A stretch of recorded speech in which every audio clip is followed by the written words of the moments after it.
is David Kennedy. Well, he's the guy speaking to you in this into this camera. I was born in Seattle, raised in Seattle, went to college in California, did my graduate training at Yale, returned to California to Stanford University to teach, and that's the long and the short of it. I've been teaching at Stanford for 49 years. Okay. I actually disagree with the premise that history repeats itself. The old Greek philosopher Heraclitus summed this matter up about 3,000 years ago when he said that it is impossible to step into the stream of time twice at the same place. I think most historians subscribe to a version of that view. So every historical event is unique, every moment in time is unique, not to be repeated.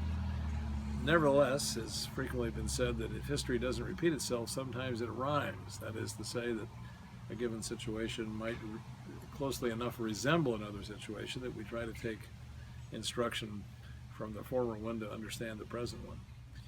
Well, I think there are several events in my lifetime that are candidates for historical world-changing events. One is the advent of atomic weapons in 1945, which revolutionized the nature of warfare and the whole architecture of international security. So that would certainly be one strong candidate.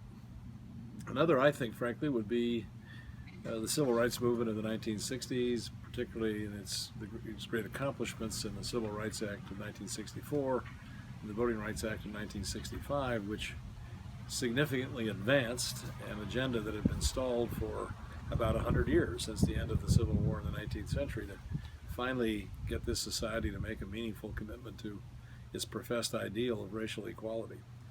So those are two big ones, I think. A third might be it's harder to cite a dramatic, concrete, or specific historical event to date this, but it's the emergence of women into the wage labor markets, especially beginning in the 1950s, which is a trend that's continued right down to the present day and shows no sign of abating and has fundamentally altered the geometry of households from one end of this country to the other and transformed the status of women in our society.